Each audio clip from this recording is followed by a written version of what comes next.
Portland at the world-famous Cannabis Cafe. Okay, Adam Eidinger. Adam Eidinger is from Washington, D.C. You know, I talk about how a lot of people come a long ways to speak for free. Adam Eidinger comes from Washington, D.C., and he's trying to pass local legalization initiative, like our legalization initiative. And he's going to explain to you why a legalization initiative in Washington, D.C. is so incredibly important to us right here in Washington State. Adam Eidinger. All right, thank you for welcoming me here to Seattle Hempfest. I got a question for everybody here. It's a simple yes or no question.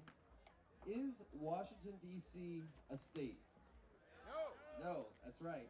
We got no senators, we got no congressmen representing us. We literally have taxation without representation to this day in Washington, D.C. We've got about 650,000 people who live there, and that's more people than the state of Wyoming, and that's more than Vermont. And they have senators, they have congressmen. Now, well, the story I'm about to tell you is a true story. In 1998, we put medical marijuana on the ballot in Washington, D.C. I was just cutting my teeth on marijuana activism. It was my first campaign I'd ever worked on. And it got on the ballot, which was a real struggle to get it on the ballot, with very little funding. And the voters approved it by 67%.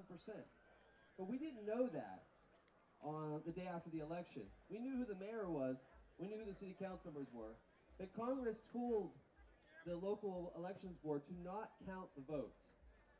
And for almost a year, it had to be litigated, till finally a high court said, no, count the votes and release the information. And it turns out it passed with overwhelming support. So in 1996, when medical marijuana was approved by the voters in California, just 2 years later, in our own capital, this country, this great country, we approved medical marijuana too. Now flash forward to this year.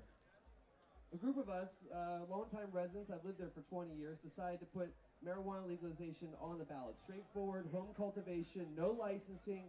If you have up to 12 plants in a house, it is completely legal as long as you're an adult. Just like, you know, that's straightforward. We don't even talk about tax and regulate. We're talking about the rights of every American to grow this plant at home.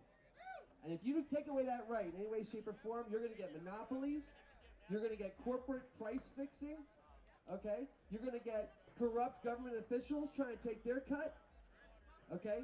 We have to enshrine home cultivation. So we're putting it on the ballot, and we don't, lo and behold, we don't get a lot of national support from groups because they're like, hey, you know, this doesn't really make any money for any big businesses.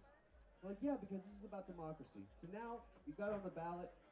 And lo and behold, there are congressmen who are saying that they will overturn the vote if it passes. Again, all these years later.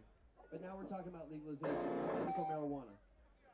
So this story is going to have a different ending. We're not going to have to wait 12 years to finally get a medical marijuana program like we just did in D.C. We're going to get legalization next year in Washington, D.C. Okay, mark my words, folks. Election night this November, you're going to hear that the people of Washington, D.C. have actually counted the votes and overwhelmingly have approved legalization of marijuana for personal use. Isn't that a good thing? Yeah. You think that's a good thing? I think it's a good thing. I think it's long overdue. And what's going to happen next? Well, every time, I almost sounded Italian. What's going to happen next? Okay, so after you make a law in D.C., it goes to Congress actually for final approval. Remember I told you about how we're not a state? And they got 60 days to stop the law from taking effect, or they can let it take effect, or they can write a new law. And we think they're probably going to end up writing a new law. But that new law, if they say that marijuana is legal in D.C. under these conditions, they can't say it's just for Washington, D.C., but all other 50 states don't get that same law. They can't say that. That's not right. That's not morally right. That's not going to fly politically. If it's going to be legal in the nation's capital to sell marijuana to tourists when they visit, then it ought to be legal in any state where people want to sell marijuana, right? So this is actually really important. And especially because we have about 25 states now that have some kind of marijuana reform law on the books. And it's a tipping point. You know, you've got those chips on the scales and you keep adding them until finally it drops. DC is the last chip. You just drop that on there and boom. It's all coming down like a house of cards. So this is an exciting time. It feels like we did so much here in Washington State and Colorado. We're about to make legalization a reality in Alaska. Oregon is on deck. You got Florida doing medical marijuana. Wow, it's exciting. It's going to be a big election night. You got Democrats putting marijuana on the ballot in some states just to get turnout up because they think it's going to get the young voters to come out. So I want to show of hands. I'm probably running out of time here. So I want to show of hands. How many people here plan on voting, no matter where you live, in the next election? Come on, show your hands.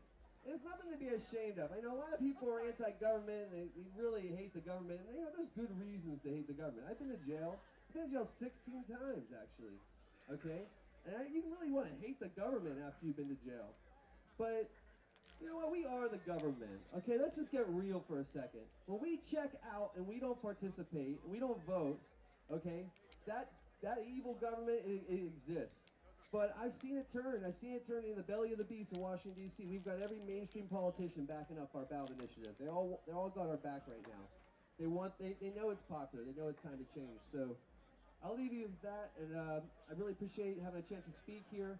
This is an inspirational event for East Coast activists. There's many people from the East Coast who fly across country just to be here with you. We really appreciate the welcome to the city. It's such a peaceful, beautiful, multicultural audience in this city that comes out for this. And I don't know any event like it in the world, so if you're from this area and you think this happens everywhere, it doesn't. Share us what you got. Support Seattle Hempfest, and thanks for having me.